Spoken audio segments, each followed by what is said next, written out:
오늘부터 우리 신앙 고백의 확신을 처음부터 다시 시작하도록 하겠습니다. ขอให้เราเริ่มต้นใหม่โดยการที่สารภาพความเชื่อด้วยกันนะครับ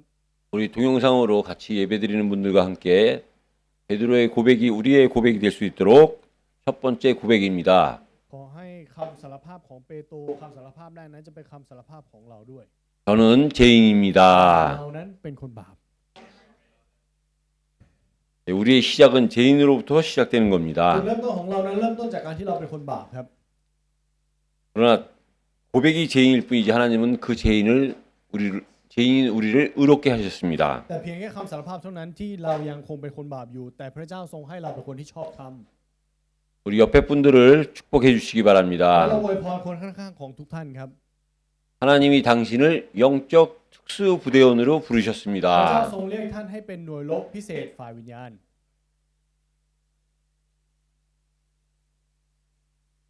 일반적으로 보면 어느 나라나 육군이 있고 해군이 있고 공군이 있습니다. ถ้าดูโดยทั่วไปนะครับไม่ว่าจะเป็นประเทศไหนก็ตามก็จะมีทหารบกทหารอากาศแล้วก็ทหารเรือ 근데요, 그 육군과 해군을 합친 부대가 있어요. แต่ว่ามันก็จะมีหน่วยที่เอาทหารบกกับทหารเรือเนี่ยมารวมกัน 육군과 공군을 기능을 합친 부대가 있어요. แล้วก็จะมีหน่วยที่เอาทหารบกกับทหารอากาศเนี่ยมารวมกัน 우리는 그걸 특수부대라고 합니다. เราเรียกหน่วยเหล่านั้นว่าเป็นหน่วยพิเศษครับ 특수부대는요, ทุกท่านครับหน่วยพิเศษ 그 두 기능을 합쳤기 때문에 일반 부대보다 더 힘들어요. เนื่องจากว่าเอา2กลยุทธ์หรือ2กลวิธีเนี่ยมารวมกันมันก็เลยจะยากลำบากกว่าที่อื่น 최소한 2배 이상 힘들 수 있지요. อย่างน้อยก็จะลำบากกว่าหน่วยอื่นๆประมาณ2เท่าได้ครับ 그러나 แต่ว่า 그들을 통하여 그들의 나라를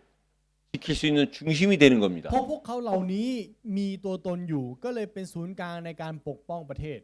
마찬가지로요, 저와 여러분들은요, เช่นเดียวกันครับสำหรับเราแล้วครับทุกท่าน 태국과 한국의 특수부대예요. เราจะเป็นหน่วยรบพิเศษของเกาหลีและไทยครับ 태국과 일본의 특수부대이기도 해요. และไทยและญี่ปุ่นด้วยครับ 또 우리는 태국과 미국이기도 하고요. แล้วอาจจะเป็นไทยกับอเมริกาด้วย 태국과 필리핀이기도 และ 합니다. ไทยและฟิลิปปินส์ด้วย 그래서 하나님께서는 저와 여러분들을 영적인 특수부대원으로 부르신 거예요. เพราะฉะนั้นพระเจ้าจึงเรียกเราให้เป็นหน่วยรบพิเศษฝ่ายวิญญาณ 우리가 하나님 앞에 나온 것이 아니라 하나님이 우리를 그렇게 부르신 거예요. เพราะความเป็นจริงคือเราไม่ได้มายืนอยู่ต่อหน้าพระเจ้าแต่พระเจ้าเรียกเรามาให้อยู่ต่อหน้าพระเจ้า 중요한 것이 있다면 그 선민사상에 빠지는 것이 아니라 감사신앙으로 회복되는 겁니다. ถ้าสิ่งที่สำคัญในจุดนี้ครับคือการที่เราไม่ได้เข้าไปอยู่ในอติชนนิยม แต่เราต้องเข้าไปอยู่ในความเชื่อที่ขอบพระคุณในความจริงนี้ 오늘 그 사실을 가지고요, ขอให้เราถือของความจริงในวันนี้ครับ 여호와의 축제를 즐기는 자라는 제목의 말씀으로 말씀을 나누도록 เราจะแบ่งปัน 하겠습니다. พระวจนะโดยมีหัวข้อว่าผู้ที่เฉลิมฉลองเทศกาลของพระยาเวห์ 서론적인 부분 잠깐 말씀을 เราจะ 드리겠습니다. พูดถึงบทนำด้วยกันนะครับ 세 가지를 여러분들이 기억하셔야 될 것 같아요. ขอให้ทุกท่านจดจำ3สิ่งนี้เอาไว้ 지난주에 저희가 치앙라이 북쪽, 태국 북쪽 사역이 สัป 있었습니다. ดาห์ที่ผ่านมามีการไปทำภารกิจที่เชียงรายมาครับ 그 북쪽 사역에 우리 남쪽 사무에 계시는 탐 선교사님이랑 엔 선교사님도 같이 참석을 แล้ว 하셨어요. ก็มีอาจารย์ทอมอาจารย์แอนจากสมุยไปร่วมทำภารกิจร่วมกับเรา 치앙라이에 있는 마약 센터에 가서 강의를 다 마치고 사역을 마치고 왔습니다. แล้วก็จบบรรยายพิเศษที่เชียงรายนะครับแล้วก็ได้กลับมา 근데요, 사무에서 치앙라이까지면 แต่ทุกท่านครับถ้าจากสมุยไปสู่เชียงราย 거의 태국에서는 끝에서 끝입니다. มันสามารถที่จะพูดได้ว่าสุดจนถึงสุดของประเทศไทย 아마 두 분이 남쪽에서 방콕까지는 차로 오셨고 แล้วก็ทั้งสองท่านเนี่ยก็นั่งรถมาขับรถมาจากสมุยมาจนถึงกรุงเทพ 방콕에서 치앙라이까지는 같이 비행기로 이동했어요. แล้วก็จากกรุงเทพไปถึงเชียงรายเนี่ยเรานั่งเครื่องไปด้วยกัน 거리상으로 사무이와 치앙라이는 굉장히 먼 거죠. ในด้านของระยะทางเนี่ยจากสมุยถึงเชียงรายไกลมากถูกไหมครับ 그런 먼 길을 가장 빠르게 가는 방법이 뭐가 있을까요? งั้นทุกท่านคิดว่าระยะทางที่ไกลขนาดนี้อะไรคือวิธีการที่จะไปได้ไวที่สุดครับทุกท่าน 차는 못 탔지만 비행기를 탔고 อาจจะไม่ได้ขึ้นรถไฟแต่เราได้ขึ้นเครื่องบิน 또 승용차를 타고 แล้วก็นั่ง 오셨어요. รถยนต์ส่วนตัวมา 근데 그게 빨리 가는 방법입니까? งั้นทุกท่านคิดว่านี่คือวิธีการที่ไปไวที่สุดไหมครับ 그 비행기를 타고 승용차를 타고 빨리 가는 것이 아니라요. ความไวมันไม่ได้ขึ้นอยู่กับว่าเรานั่งเครื่องหรือเรานั่งรถไฟหรือเรานั่งรถยนต์ 여러분들이 가장 먼 길을 가장 빠르게 가는 방법은 แต่วิธีการที่เราจะไปในเส้นทางที่ไกลที่สุดได้เร็วที่สุด 좋은 친구와 함께 가는 거예요. คือไปร่วมกับเพื่อนที่ดีครับ 마음이 통하는 เพื่อนที่มีใจถึงกัน 친구. เพื่อน 우리가 영어로 잘 알고 있죠, friend. ภาษาอังกฤษเรารู้จักดีถูกไหมครับ friend 그 friend의 그 단어 글자 한자 한자가 그렇습니다. แล้วแต่ละตัวพยัญชนะของคำว่า friend นี้เนี่ยมันมีความหมายอยู่ครับ 우리는 자유스러운 친구가 필요해요. เราจำเป็นที่ต้องมีเพื่อนที่เรารู้สึกได้ถึงอิสรภาพ 그 친구를 만나면 늘 자유스러워야 돼요. แล้วเจอเพื่อนคนนั้นเราจะรู้สึกว่าเรามีอิสระ 친구가 뭐냐? 프리한 사람이 친구예요. และเฟนคืออะไรครับเฟนคือคนที่เราฟรีครับ 우리는 그 친구는 기억만 해도 기뻐야 돼요. แล้วพอเราคิดถึงเขาเราก็รู้สึกยินดี 늘 기억 속에 있어야 돼요. เป็นคนที่อยู่ในความทรงจำของเราเสมอ 리멤버죠. remember ครับ 그리고 그 친구는 늘 생각이 나야 돼요. และเพื่อนคนนั้นเราก็จะนึกถึงเขา 그걸 생각하면 기뻐야 돼요. และพอคิดถึงเขาเราก็จะมีความสุข 아이디어죠. เลยก็คือไอเดีย 그다음에 뭡니까? แล้วต่อมาคืออะไรครับ 그 친구를 만나면 즐거워야 돼요. เมื่อพบเจอเขาเราก็จะมีความยินดี 엔조이입니다. enjoy ครับ 그 친구는 우리한테 나한테 필요하고 나도 그 친구한테 필요한 존재가 돼야 돼요. แล้วเราก็ต้องจำเป็นเขาและเขาก็ต้องจำเป็นเราเหมือนกัน 이드죠. need ครับ 그다음에 우리는 서로 같은 친구이기 때문에 서로 의지해야 돼요. และเนื่องจากว่าเราเป็นเพื่อนซึ่งกันและกันเราต้องพึ่งพาซึ่งกันและกันครับ 디펜드입니다. depend ครับ 그런 프렌드와 같이 먼 길을 간다. แล้วไปกับเฟรนด์ที่เป็นแบบนี้ในทางไกล 그 길은 결코 멀게 느껴지지 않을 거예요. ทางเหล่านั้นเราจะไม่รู้สึกว่ามันไกลครับ 가장 빠르게 갈 수 있는 방법은 วิธีการที่จะไปได้ไวที่สุด 여러분들 주위에 여러분의 친구가 있어야 됩니다. คือรอบข้างเราต้องมีเพื่อนแบบนี้ครับ 그 친구는요, 아내가 남편이 친구가 될 수 있고 และเพื่อนเหล่านี้อาจจะเป็นสามีหรือภรรยาของเราก็ได้ 자식이 친구가 될 수 있고 อาจจะเป็นลูกของเราก็ได้ 친한 친구가 될 수 อาจ 있고 จะเป็นเพื่อนสนิทจริง ๆ ที่เป็นเพื่อนก็ได้ 사무에서 치앙라이까지 가는 그 길 말고 ไม่ใช่ทางแค่จากสมุยไปเชียงราย 그 길뿐만이 아니라 ไม่ใช่เพียงแค่ทางนั้นทางเดียวครับ 우리가 천국 가는 그날까지 먼 길을 가는데 어떻게 가야 แต่ 되느냐? จนกว่าเราจะไปสู่แผ่นดินสวรรค์ทางการเดินทางของเราที่ยาวไกลขนาดนี้เราต้องไปยังไง 내 주위에 친한 친구가 있어야 됩니다. เราต้องมีเพื่อนสนิทที่อยู่รอบข้างเราครับ 이게 가장 빠르게 가는 방법이에요. นั่นคือทางที่ไปได้เร็วที่สุดครับ 빠르게 가서 빨리 하고 싶은 것도 하는 거지요. ไปให้เร็วที่สุดและทำในสิ่งที่อยากทำให้มากที่สุด 그럼 두 번째로 가장 편하게 가는 방법은 งั้น 뭡니까? ในอย่างที่สองครับทางที่ไปได้สะดวกสบายที่สุดคืออะไรครับ 비행기 1등석을 타고 가는 거. นั่ง first class 같은 기차지만 그 안에 있는 침대차를 타고 가는 หรือ 거. ว่านั่งรถไฟแต่เป็นรถนอน 많은 승용차가 있는데 그 중에 좋다고 하는 벤츠를 타고 가는 것이 가장 편하게 가는 겁니까? มีรถยนต์มากมายแต่รถที่ดีที่สุดก็คือรถเบนซ์นั่งรถเบนซ์ไปอย่างนี้หรือเปล่าครับ 여러분 편리한 건 사실이에요. แน่นอนครับว่ามันสะดวก 그러나 평안하다고는 보장할 수 없는 แต่ 겁니다. ไม่มีอะไรรับประกันว่าความสะดวกจะการันตีถึงสันติสุข 내가 가는 목적지에 목적 속에 뭘 두어야 되느냐? ในจุดมุ่งหมายที่เราไปนั้นเราจำเป็นที่จะต้องมีอะไรในนั้น 거기서 내 뜻대로가 아닌 하나님 뜻대로 되어지기를 기대하면서 갈 때 가장 편안하게 가는 거예요. เมื่อเราไปด้วยความคาดหวังและรอคอยถึงน้ำพระทัยของพระเจ้า นั่นแหละครับคือการเดินทางไปที่สะดวกสบายที่สุด 그 하나님의 뜻대로 되어지는 것은 무엇이 하나님 뜻대로 되어지는 겁니까? แล้วอะไรคือเป็นไปตามน้ำพระทัยของพระเจ้าล่ะครับ 그 현장에 그리스도가 발견되어지고 คือในทุ่งนานั้นเราได้ค้นพบพระคริสต์ 그 현장에서 그리스도가 누려지고 ในที่แห่งนั้นเราได้ชื่นชมยินดีในพระคริสต์ 그 현장에 그리스도가 전달되어지는 것이 ในทุ่งนาแห่งนั้นพระคริสต์ถูกประกาศออกไป 하나님의 뜻이요. นั่นแหละครับคือน้ำพระทัยของพระเจ้า 우리가 그것을 가지고 갈 때 และเมื่อเราถือของสิ่งนี้ออกไป 어느 곳이든 평안하게 갈 수 있는 ไม่ 겁니다. ว่าจะไปที่ไหนเราก็จะไปด้วยสันติสุขครับ 네 번째로는요. ในข้อที่สามครับ 우리가 빠르게 가는 것도 중요하고 편안하게 가는 것도 중요한데요. การไปอย่างรวดเร็วก็สำคัญการไปอย่างสะดวกก็สำคัญและอย่างที่สามครับ 그보다 더 중요한 건 가장 바르게 가는 겁니다. สิ่งที่สำคัญกว่านั้นคือการไปอย่างถูกต้องครับ 어떻게 해야 우리가 바르게 갈 수 เรา 있죠? จะไปยังไงเพื่อให้ไปอย่างถูกต้อง 바른 게 뭐지요? อะไรคือสิ่งที่ถูกต้องครับทุกท่าน 세상에 바른 것은 말씀밖에 없어요. สิ่งที่ถูกต้องในแผ่นดินโลกนี้มีเพียงแค่พระวจนะเท่านั้น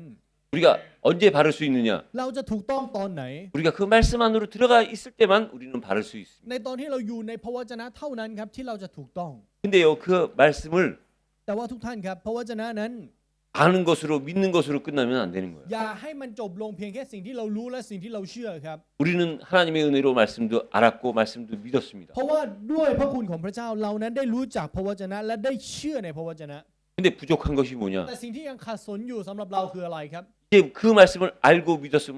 따라가야 되는 거예요. ถ้าเรารู้เราเชื่อแล้วเราต้องติดตามครับ 순종하는 거지요. เราต้องเชื่อฟังครับ 중요한 것은 뭐냐? สิ่งที่สำคัญคืออะไร 저와 여러분들이 그게 일상이 돼야 됩니다. สิ่งเหล่านี้การเชื่อฟังและการติดตามพระวจนะนั้นต้องเป็นชีวิตประจำวันของเรา 내가 편안하고 기분 좋을 때만 순종하는 것이 ไม่ 아니라 ใช่เชื่อฟังแค่ตอนที่เรารู้สึกดีและอารมณ์ดีเท่านั้น 때로는 내가 받아들이기 힘든 것조차도 ในบางครั้งในสิ่งที่เรารู้สึกว่ามันยากที่จะตามและเชื่อฟัง 내가 할 수 없기 때문에 그 말씀에 힘입어 그 말씀을 따라가는 거예요. แต่เพราะเรารู้ว่าเราทำเองไม่ได้เราเลยใช้กำลังจากพระวจนะนั้นในการติดตามพระวจนะ 예, 일상의 순종이 될 때 그 말씀이 그 능력이 내 것이 되는 겁니다. เมื่อชีวิตประจำวันของเรานั้นอยู่ในการติดตามและการเชื่อฟังพระวจนะนั้นถึงจะเป็นกำลังและฤทธานุภาพให้กับเราในการดำเนินชีวิต 그래서 우리가 그 사실을 선지자 학계를 통해서 잠시 말씀을 나누도록 เราจะ 하겠습니다. แบ่งปันพระวจนะเหล่านี้โดยยืนยันโดยผ่านผู้เผยพระวจนะฮักไกในวันนี้ครับ 이 선지자 학계는요. ผู้เผยพระวจนะฮักไกครับ 먼저 이름의 뜻부터 말씀을 드리면요. ก่อนอื่นขอพูดถึงความหมายของชื่อของเขานะครับ 그 이름 뜻에는 여호와의 축제라는 뜻도 있고 나의 절기라는 뜻도 ความ 있습니다. หมายของชื่อของเขามีคำว่าเทศกาลของพระยาเวห์และ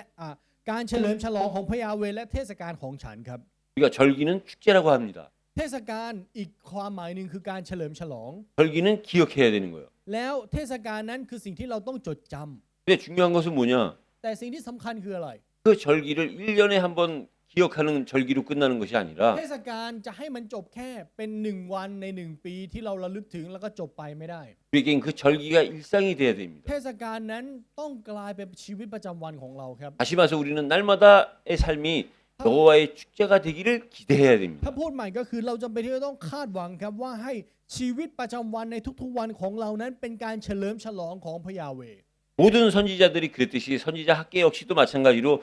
여호와만이 유일한 힘이라고 믿었던 เห 사람입니다. มือนกับผู้เผยพระวจนะทุกคนครับผู้เผยพระวจนะฮักไกก็เป็นผู้ที่เชื่อครับว่ามีเพียงแค่พระยาเวห์เท่านั้นที่เป็นกำลังซึ่งเป็นหนึ่งเดียวของเขา 그래서 중요한 것은 뭐냐면요. เพราะฉะนั้นสิ่งที่สำคัญคืออะไรทราบไหมครับ 힘이라고 할 때 그 원천은 모두 여호와 하나님으로부터가 돼야 ใน 됩니다. ตอนที่เราพูดถึงกำลังเนี่ยกำลังแหล่งกำเนิดของกำลังนี้ต้องเป็นพระยาเวห์เสมอครับ 저와 여러분들이 지금 힘이 ตอน 있습니까? นี้เรามีกำลังไหมครับทุกท่าน 그 힘은 반드시 กำลังนั้น 여호와로부터 시작된 힘이어야 ต้อง 됩니다. เป็นกำลังที่เริ่มต้นจากพระยาเวห์ 더 중요한 것은 สิ่งที่สำคัญไปมากยิ่งกว่านั้น 그 여호와로부터 나온 그 힘이 나를 유지시켜줘야 됩니다. กำลังที่มาจากแหล่งกำเนิดที่เป็นพระยาเวห์นั้นต้องเป็นกำลังและพระยาเวห์นั้นต้องทรงรักษากำลังของเราให้เหมือนกัน 시작은 여호와로부터 시작되는 힘인데 เราเริ่มต้นด้วยกำลังที่มาจากพระยาเวห์ 그 유지를 내가 한다고 하면 แต่การรักษากำลังนั้นเราก็รักษาเอง 그때부터 우리는 다시 또 그 힘 때문에 오히려 문제가 오는 상황으로 돌아갑니다. เราก็จะกลับไปสู่อีหลอบเดิมครับว่าเราก็จะมีปัญหาเพราะการรักษากำลังด้วยกำลังของตัวเอง 근데 이 학계 선지자는 다른 선지자와 다른 것이 하나 แต่ว่า 있습니다. มีสิ่งหนึ่งที่ผู้เผยพระวจนะฮักไกนั้นแตกต่างจากผู้เผยพระวจนะคนอื่นๆครับ 많은 선지자들이 ผู้เผยพระวจนะมากมาย 도덕적 윤리적인 타락을 이야기하고 เขาบ่งบอกถึงความเสื่อมในด้านของคุณธรรมจริยธรรม 우상 숭배를 경계하는 말씀을 전하고 และเป่าประกาศพระวจนะที่ให้ระมัดระวังในการนมัสการลูกเคารพ 심판을 전하고 해결을 전했습니다. แล้วเป่าประกาศถึงการพิพากษาและการกลับใจ 근데 이 학계 선지자는요. แต่ว่าผู้เผยพระวจนะฮักไกคนนี้ครับ 그것을 전하지 않고 오직 한 가지만 전했습니다. เขาไม่ได้เป่าประกาศเรื่องนี้ครับเขาเป่าประกาศเพียงเรื่องเดียว 그게 뭐냐? นั่นคืออะไร 그게 바로 성전 재건입니다. นั่นคือการสร้างพระวิหารใหม่ครับ 모든 신앙의 초점을 학계는 성전으로 맞춘 거예요. การดำเนินชีวิตในความเชื่อทั้งหมดฮักไกนั้นเอาไปเชื่อมโยงเข้าสู่พระวิหารหมดครับ 왜냐? 학계한테 맡겨진 그 성전에 대한 예언은 바로 스룹바벨 성전이요. 그 성전은 예수 그리스도가 오실 성전이기 때문에 그렇습니다. เพราะว่าอะไรครับเพราะว่าพระวิหารหลังใหม่ที่ฮักไกได้เป่าประกาศออกไปนั้นเป็นพระวิหารเซรุบาเบลนะครับและสิ่งนี้บ่งบอก ถึงพระคริสต์ที่จะเสด็จมา 그래서 두 번째로 선지자 학계는 성전 재건에 관한 말씀을 전하는 선지자예요. เพราะฉะนั้นในข้อที่สองใหญ่ครับผู้เผยพระวจนะฮักไกนั้นเป็นผู้เผยพระวจนะที่เป่าประกาศพระวจนะที่เกี่ยวข้องกับการสร้างพระวิหารใหม่ 학계 선지자는 포로 이후의 선지자입니다. เพราะฉะนั้นเขาเป็นผู้เผยวจนะในยุคสมัยหลังจากการเป็นเฉลยครับ 학계 선지자가 이 말씀을 전할 당시의 상황은 어땠느냐? แล้วสภาพการที่ผู้เผยพระวจนะฮักไกนั้นเป่าประกาศพระวจนะเป็นยังไงเป็นสภาพการแบบไหน 먼저 포로에서 귀환된 자들이 15년 동안 건축을 하다가 중단된 상태예요. เป็นสภาพที่การสร้างพระวิหารนั้นถูกหยุดลง โดยผ่านเหล่าผู้ที่ออกมาจากการเป็นเฉลยก่อนหน้านั้น 그때 하나님께서 학계와 다음 주에 나오는 스가랴 선지자들을 불러서 성전 재건을 명령하신 겁니다. และพระเจ้าก็ทรงใช้ฮักไกกับเสคริยาที่จะเทศนาในสัปดาห์หน้านะครับเรียกทั้งสองคนนี้มาและเป่าประกาศพระวจนะเกี่ยวกับการสร้างพระวิหาร 학계 선지자가 성전 재건을 말씀을 전할 때에 แล้วในตอนที่เป่าประกาศพระวจนะนี้ออกไป 그때 이스라엘들은요, 유다인들은 이미 70년 동안 포로 생활을 했기 때문에 แล้วคนยูดาห์ในตอนนั้นครับในตอนที่ฟังพระวจนะเขาใช้ชีวิตมาเป็นเฉลยตลอดระยะเวลา70 ปี 그 포로 상태를 마치고 갔을 때에는 แล้วหลังจากที่เขาจบสิ้นการเป็นเฉลยแล้วกลับมาที่บ้านเกิดของพวกเขา 경제적으로 너무 가난했어요. เศรษฐกิจนั้นยากจนมากครับ 정치적으로는 안정이 안 됐어요. การเมืองไม่มีความมั่นคง 자기 살기도 힘들었습니다. แค่ใช้ชีวิตอยู่ด้วยตัวเองยังลำบากเลยครับ 그런 상황에 성전을 재건하라고 하니까 ในสภาพการแบบนั้นพระเจ้ากลับบอกว่าให้สร้างพระวิหาร 그들은 흔들릴 수밖에 없는 거죠. เขาก็รู้สึกท้อครับ 그럼에도 불구하고 แต่ถึงจะเป็นแบบนั้น 성전의 영광을 위해서 하나님의 앞에 순종해야 되는 사람들이 เราผู้คนที่จะต้องเชื่อฟังเพื่อพระเกียรติของพระเจ้า 눈앞에 보이는 현실 속에서 ต่อหน้าความเป็นจริงที่ตามองเห็นอยู่ณตอนนี้ 현실을 따라간 겁니다. เขาเลือกที่จะตามความเป็นจริงที่ตามองเห็นครับ 그래서 삶의 우선순위가 바뀐 거지요. ลำดับความสำคัญในการดำเนินชีวิตเลยถูกเปลี่ยน 하나님이 원하시는 것이 우선이 아닌 자기가 원하는 것이 우선이었던 거예요. ไม่ใช่สิ่งที่พระเจ้าต้องการมาเป็นลำดับแรก แต่สิ่งที่ตัวเองต้องการมาเป็นลำดับแรกแทน 오늘 1장의 내용은 바로 그 เนื้ 내용입니다. อหาในบทที่หนึ่งนั้นคือเนื้อหานี้แหละครับ 삶의 우선순위가 바뀌어서 성전이 아닌 자기 삶에 빠졌을 때 그 삶은 결코 그들이 원하는 삶이 되지 않는다는 거지요. ว่าเมื่อการดำเนินชีวิตลำดับความสำคัญในการดำเนินชีวิตของเขาถูกเปลี่ยน ท้ายที่สุดแล้วผลลัพธ์ของชีวิตของเขาจะไม่เป็นไปตามดั่งใจของพวกเขาแน่นอน 성전에 관계없는 하나님의 영광과 관계없는 삶은 아무리 해도 수확이 없는 삶이 되는 겁니다. ชีวิตที่ปราศจากพระวิหารชีวิตที่ไม่เกี่ยวข้องกับพระเจ้าไม่เกี่ยวกับพระเกียรติของพระเจ้า ชีวิตนั้นไม่ว่าจะขยันขนาดไหนก็จะไม่มีผลเกิดขึ้น 그래서 학계 선지자는 เพราะฉะนั้นผู้เผยวจนะฮักไกครับ 우선순위를 바꾸려는 거예요. จึงเป่าประกาศว่าให้เปลี่ยนลำดับความสำคัญ 비록 지금 내 삶이 힘들지라도 ถึงตอนนี้การดำเนินชีวิตจะยากลำบาก 내 중심은 내 방향은 하나님과 먼저 맞춰줘야 แต่ 된다. ศูนย์กลางและทิศทางของเรานั้นต้องตรงกับพระเจ้าก่อน 그때 내 어려운 상황 속에서 하나님께 드린 그 영광이 바로 증인으로 바뀌는 겁니다. แล้วในตอนนั้นแหละครับในตอนที่ความยากลำบากอยู่ท่ามกลางความยากลำบากนั้น แต่ใจและชีวิตของเรานั้นมุ่งไปสู่พระเจ้า นั่นแหละและการถวายเกียรตินั้นจะนำไปสู่การเป็นพยาน 그러면서 한 유명한 말이 있지요. แล้วก็มีคำที่โด่งดังครับ 전 영광보다 나중 영광이 더 크리라. ว่าพระเกียรติก่อนนั้นพระเกียรติในภายภาคหน้านั้นจะยิ่งใหญ่กว่าครั้งก่อน 그게 학계서 2장 9절에 기록된 ๆนั่นคือบท 말씀입니다. ที่2ข้อ9ครับ 그 얘기는 뭐냐면요. แล้วมันหมายความว่าอะไร 이 이스라엘 사람들은 잘 알고 있는 내용이 뭐냐? 솔로몬 성전이에요. แล้วเนื้อหาที่คนอิสราเอลรู้จักกันดีคืออะไรทราบไหมครับคือวิหารโซโลมอนครับ 제1성전이라고 하는 솔로몬 성전이죠. ก็คือที่เขาเรียกกันว่าเป็นวิหารหลังแรก 여러분들이 아시다시피 솔로몬 성전은 เหมือนกับที่ทุกท่านรู้กันดีพระวิหารโซโลมอนนี้นะครับ 다윗 때부터 준비되고 계획된 성전이에요. เป็นวิหารที่ถูกเตรียมและถูกวางแผนไว้ตั้งแต่ยุคของกษัตริย์ดาวิด 솔로몬이 완성을 시킨 거죠. และโซโลมอนทำให้สำเร็จ 그래서 우리는 그 성전을 솔로몬 성전이라고 และเรา 합니다. เรียกวิหารนี้ว่าเป็นวิหารโซโลมอน 그 성전의 재료는 어떤 재료냐? แล้ววัสดุที่เอาไปใช้คืออะไรทราบไหมครับ 레바논에서 갖고 온 백향목이라는 아주 좋은 나무로 성전의 재료를 삼았어요. ต้นสนสีดาครับที่เป็นวัตถุดิบดีเลิศ 그러니까 많은 재료와 แล้วมีวัตถุดิบต่างๆมากมาย 많은 물질과 많은 사람들을 동원해서 지어진 성전이 솔로몬 성전입니다. ทรัพย์สินและผู้คนมากมายเอาเข้าไปอยู่ในนี้นั่นแหละครับคือการสร้างพระวิหารโซโลมอน 여러분 그 성전에 비해서 แล้วเปรียบเทียบกับวิหารโซโลมอนครับ 재건하고자 하는 이 제2 성전은 วิหารหลังที่สองนี้ที่กำลังจะสร้างขึ้นมา 사람들도 힘이 빠졌어요. ผู้คนก็อ่อนกำลัง 재료도 풍부하지 ทรั 않아요. พย์สินก็ไม่มี 물질도 없어요. ของก็ไม่มี 그러니까 오늘 하나님께서 1장 8절에 보니까 พระเจ้าจึงตัดครับในบทที่1ข้อ 그렇게 힘 빠진 자들에게 8พระเจ้าตัดแก่เราผู้คนที่อ่อนแรงแบบนั้นครับ 너희는 산에 올라가서 ว่าเจ้าจงขึ้นเขาไป 그 산에 있는 나무를 가지고 와서 และไปเอาไม้นั้น 성전을 지으라. มาสร้างพระนิเวศ 그럼 내가 기뻐하겠고 และเราจะพอใจในพระนิเวศนั้น 내가 너희들로부터 영광을 얻으리라. และเราจะรับเกียรติ 하나님은 외모를 보는 게 นั่นหมาย 아니에요. ความว่าพระเจ้าไม่ได้มองดูเปลือกนอกครับ 겉으로 보여지는 외형을 보는 게 พระเจ้า 아니에요. ไม่ได้มองดูรูปลักษณ์ภายนอก 그들의 중심을 보는 พระเจ้า 겁니다. มองดูศูนย์กลางใจของพวกเขา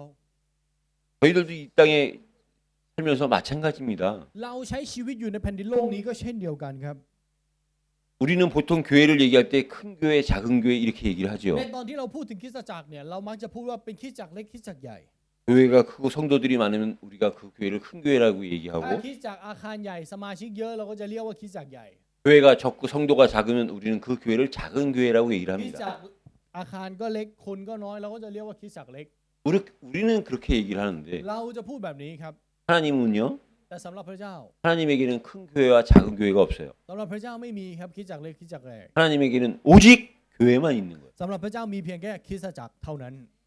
마찬가지입니다. เช่นเดียวกันครับ 우리의 사역도 마찬가지예요. การทำภารกิจของเราก็เช่นเดียวกัน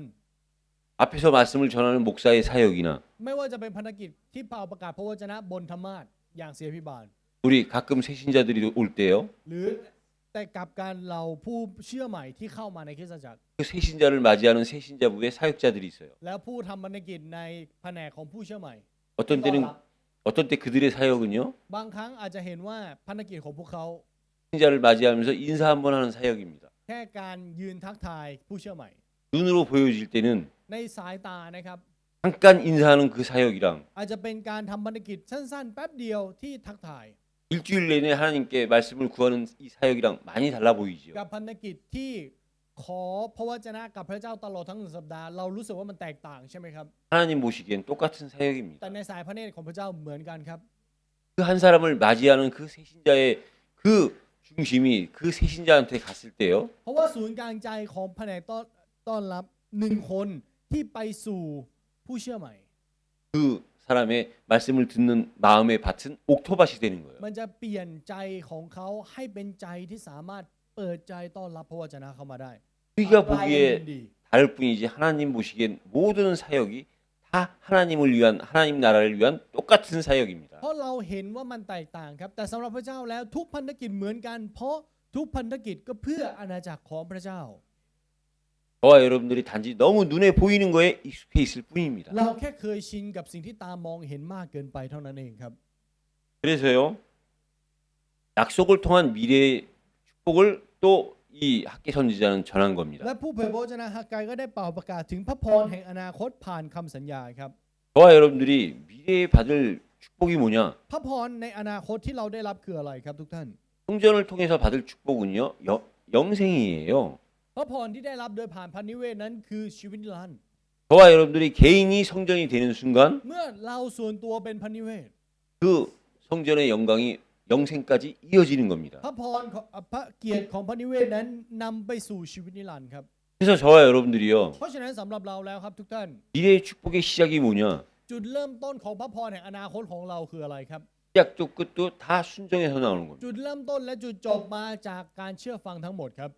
여러분 순종은 다른 것이 순종이 아니에요. ทุกท่านครับการเชื่อฟังไม่ใช่สิ่งอื่น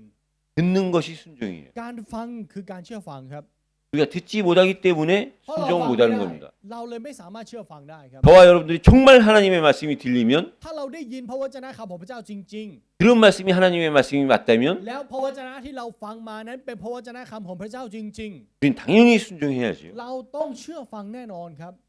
그 순종이 믿는 겁니다. และการเชื่อฟังนั่นแหละครับคือความเชื่อ 진짜 믿는 것은요 และการที่เชื่อจริง 따르는 ๆ 거예요. คือการตามครับ 믿는다고 하면서 ปากบอกว่าเชื่อ 따르지 않으면 แต่ไม่ตาม 안다고 하면서 บอกว่ารู้ 따르지 않으면 แต่ไม่ตาม 우리는 아는 것도 아니고 믿는 것도 นั่ 아닙니다. นหมายความว่าเราไม่ได้ทั้งรู้และไม่ได้ทั้งเชื่อครับ 우리가 알고 믿는 것이 การที่เรารู้และเชื่อ 증거로 따라갈 때 ออกมาเป็นหลักฐานที่ว่าการตาม 그것이 실제로 하는 거예요, 실제로 믿는 겁니다. นั่นแหละครับคือการรู้จริง ๆ และเชื่อจริง 우리가 받을 복은요 순종에서부터 나오는 ๆ 복이에요. เพราะฉะนั้นพระพรที่เราได้รับนั้นเป็นพระพรที่มาจากการเชื่อฟังครับ 그리고 저와 여러분들은 성전 건축의 의미를 아셔야 돼요. และเราจำเป็นที่จะต้องรู้ความหมายของการสร้างพระวิหารครับ 눈에 보이는 성전도 굉장히 중요한 พระ 겁니다. วิหารที่ตามองเห็นก็สำคัญมากครับ 이 성전을 보고 찾아오는 자들도 있으니까요. เพราะว่ามีหลายคนที่มาโดยผ่านการที่มองเห็นภายนอก 중요한 건 그 성전을 지키는 자와 그 성전을 세우는 자가 누구냐 이겁니다. แต่สิ่งที่สำคัญมันอยู่ตรงนี้ครับว่า คนที่รักษาพระวิหารและคนที่สร้างพระวิหารนั้นคือใคร 먼저 성전된 자가 보이는 성전을 보이지 않는 성전된 자가 보이는 성전을 세우는 거예요. คนที่เป็นพระวิหารที่ตามองไม่เห็นอย่างเรา สร้างพระวิหารที่ตามองเห็นสิ่งนี้แหละครับที่เป็นสิ่งที่สำคัญ 마지막까지 누가 성전을 지킬 수 있느냐? จนถึงท้ายที่สุดแล้วใครจะเป็นคนรักษาพระวิหารครับ 보이지 않는 성전인 자신을 아는 자가 성전을 세우고 지킬 수 있다는 ผู้ 겁니다. ที่รู้ว่าตัวเองนั้นเป็นพระวิหารที่ตามองไม่เห็นเท่านั้นครับที่เขาจะสามารถรักษาพระวิหารเอาไว้ได้ 그리고 오늘 얘기한 이 수르바벨 성전을 갖다 우리가 제2의 성전이라고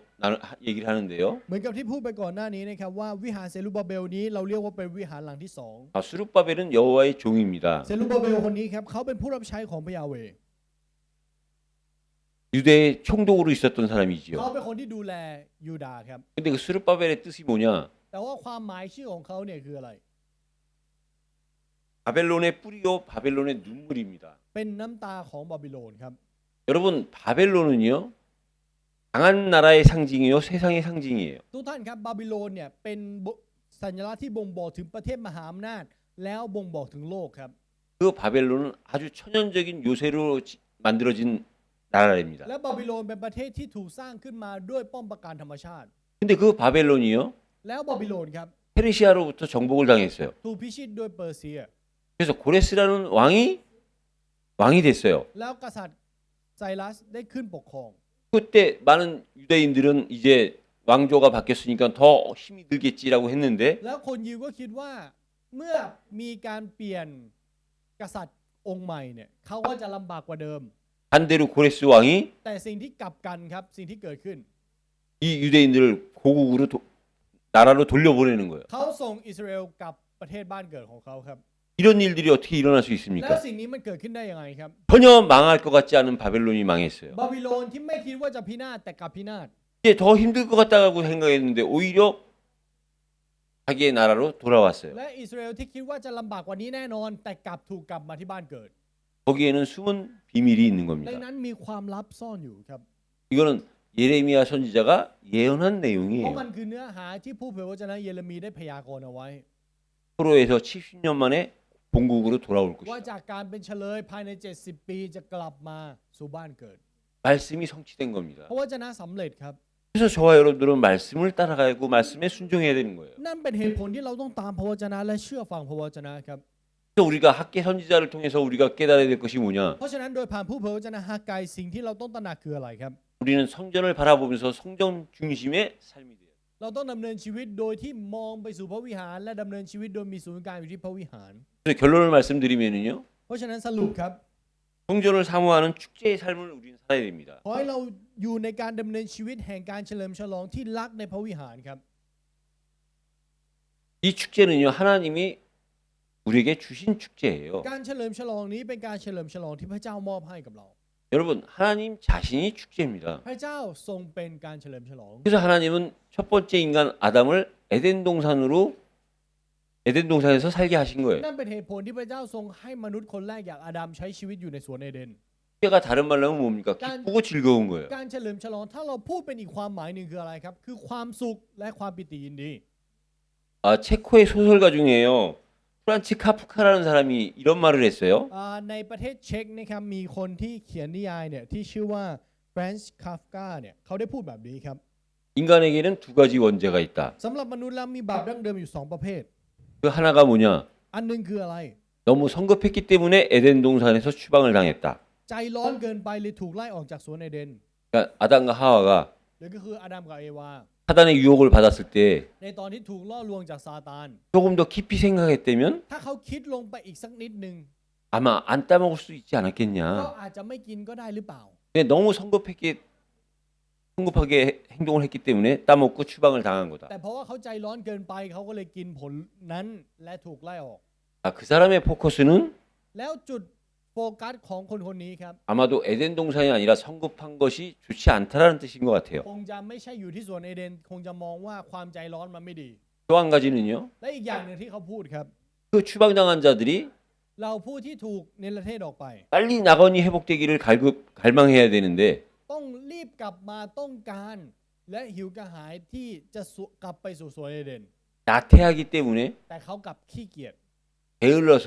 เพราะความขี้เกียจนี้ 그 낙원에 돌아가지 못했다라고 ก็ 이렇게 เลย 얘기를 합니다. ไม่สามารถกลับไปได้เขา 그건 พูด 아마 แบบนี้ครับ 성급한 거와 나태한 것이 나쁘다는 뜻으로 얘기를 한 เขา 거겠죠. คงจะพูด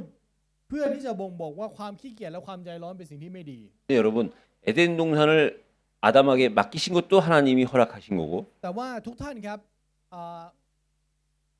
พระเจ้าให้อาดัมอยู่ในสวนเอเดนก็เป็นน้ำพระทัยของพระเจ้า 아담에게 자유의지를 줬을 때 และในตอนที่พระเจ้าให้เสรีภาพในการเลือก 그 아담이 그 자유의지를 잘못 선택한 것도 또한 하나님이 허락하신 거예요. แล้วการที่อาดัมเลือกผิดก็เป็นสิ่งที่พระเจ้าอนุญาตเช่นกัน 창조주인 하나님이 피조물의 생각을 พ 모르시겠습니까? ระเจ้าผู้ทรงเป็นพระผู้สร้างจะไม่รู้จักความคิดของสิ่งทรงสร้างเลยครับ 허락하신 거예요. พระเจ้าอนุญาต 왜 허락하셨느냐? ทำไมถึงอนุญาต 그거보다 더 나은 것을 주시기 위해서 허락하신 เพื่อ 거예요. ให้สิ่งที่ดียิ่งกว่านั้นพระเจ้าจึงอนุญาต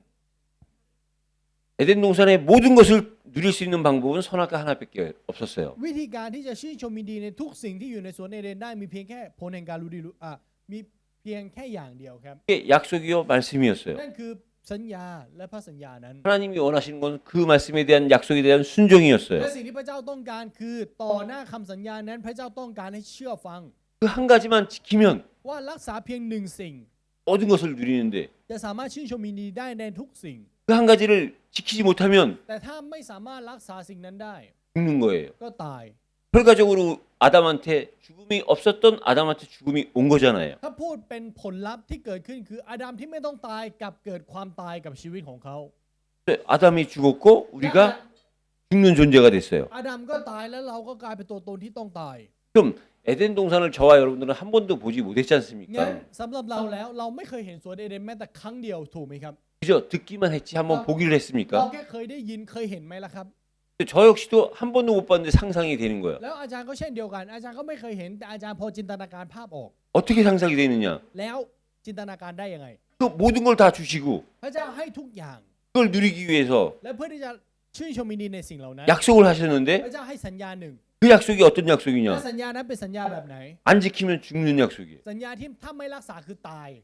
그렇다면 얼마나 대단하고 얼마나 놀랬기에 นั่นหมายความว่ามันยิ่งใหญ่ขนาดไหนและมีคุณค่าขนาดไหน 죽음을 담보로 했느냐 이거예요. ที่เอาความตายมาค้ำประกัน 땅에 죽음이라는 게 뭡니까? ทุกท่านครับความตายในโลกใบนี้มันคืออะไร 모든 것이 없어지는 ทุก 거예요. อย่างมันหายไปหมดเลยนะครับ 그럼 반대로 부활이라는 게 งั้น 뭡니까? การเป็นขึ้นมาจากความตายเลยครับ 모든 것이 회복되는 ทุก 거지요. อย่างได้รับการรื้อฟื้น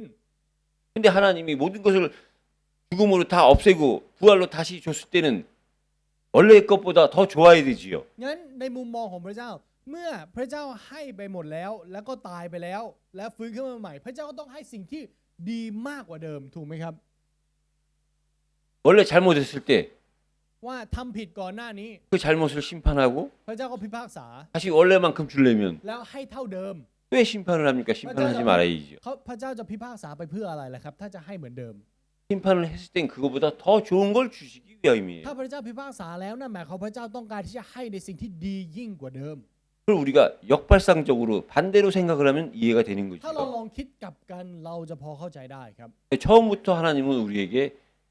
에덴 동산의 축제의 기쁨을 즐거움을 주신 เพราะ 거예요. ว่าตั้งแต่แรกพระเจ้าทรงให้การเฉลิมฉลองในสวนเอเดนไว้กับมนุษย์ 그래서 저와 여러분들이 날마다 기억하고 생각할 것이 뭐냐? 선악과와 순종입니다. เพราะฉะนั้นสิ่งที่เราจำเป็นที่จะต้องระลึกถึงและคิดถึงในทุกๆวันของเรานั้น คือผลแห่งการรู้ดีรู้ชั่วและการเชื่อฟังครับ 그걸 다른 말로 하면 แล้วถ้าเราพูดเป็นอีกความหมายหนึ่ง 하나님의 축제는 นั่น 그리스도예요. หมายความว่าการเฉลิมฉลองของพระเจ้าคือพระคริสต์ครับ 하나님의 모든 기쁨과 즐거움은 그리스도 안에 있다는 ทุก 거예요. ความยินดีและความสุขของพระเจ้าอยู่ในพระคริสต์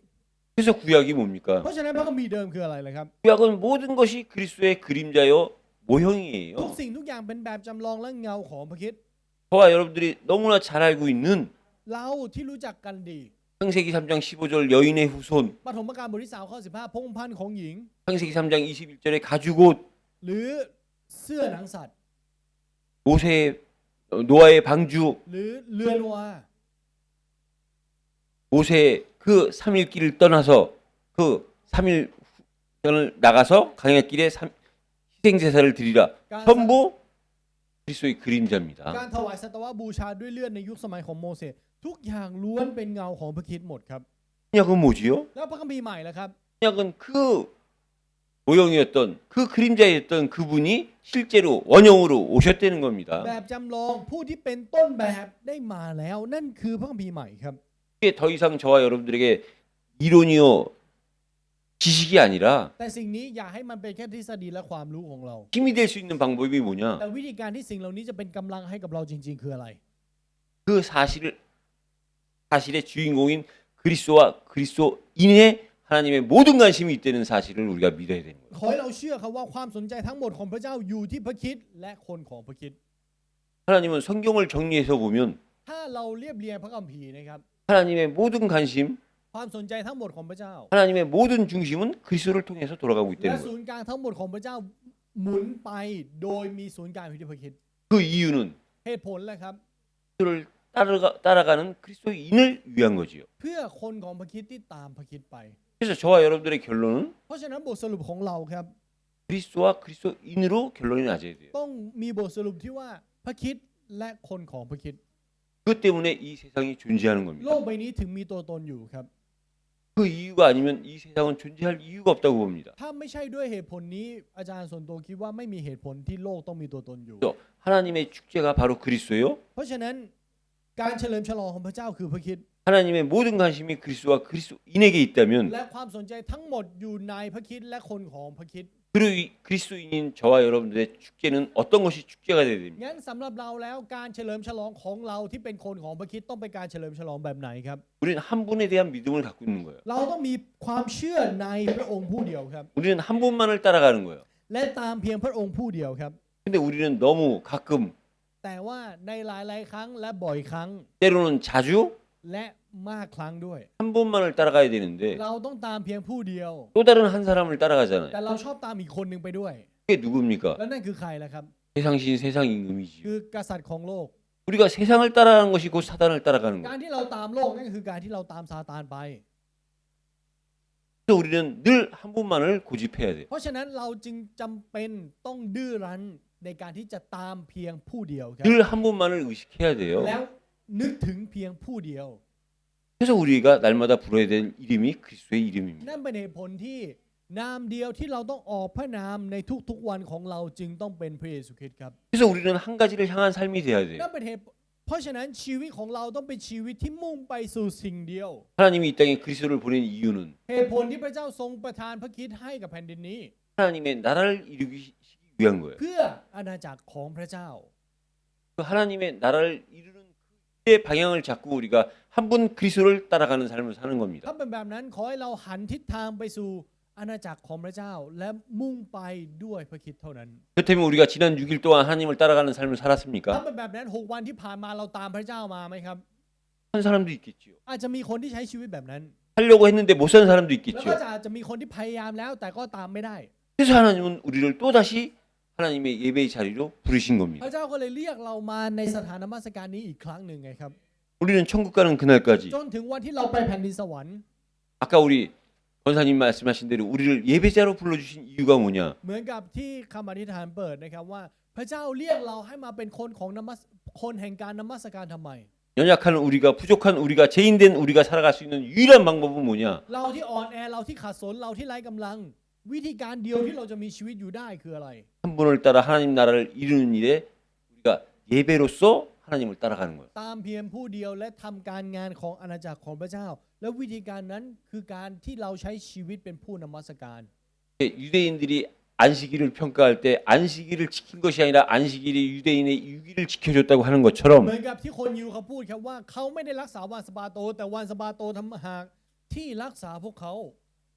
저와 여러분들의 의무와 우리의 결론이 뭐가 되어야 되느냐? ขอให้หน้าที่และบทสรุปของเราเป็นสิ่งนี้ครับ 오늘 드려진 이 예배를 통해서 하나님이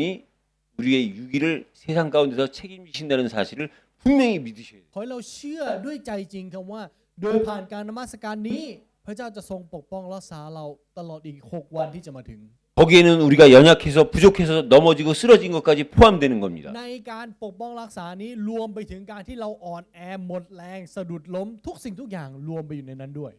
이게 진짜로 반복이 된다면 และเมื่อสิ่งนี้มันเกิดขึ้นอย่างซ้ำ 저와 여러분들이 변화되지 ๆ 않겠습니까? เราจะเปลี่ยนแปลงแน่นอนถูกไหมครับ 성장되지 เราจะ 않겠습니까? เติบโตแน่นอน 저는 반드시 변화되고 성장된다고 มันจะเติบ 생각합니다. โตและเปลี่ยนแปลงแน่นอนครับทุกท่าน 그래서 저와 여러분들은요, เพราะฉะนั้นสำหรับเราแล้วครับ 결국은 이 땅에서 한 번 쓰임 받는 거예요. เราจะถูกใช้ในโลกนี้เพียงครั้งเดียว 우리는 한 가지 방향을 맞춰서 เพราะว่าเรามุ่งไปสู่หนึ่งเป้าหมาย 각자 저와 여러분들 개인에 대한 하나님의 계획이 있습니다. พระเจ้าทรงมีแผนการกับเราแต่ละคนส่วนตัวที่แตกต่างกัน 하나님은 저에 대한 계획을 갖고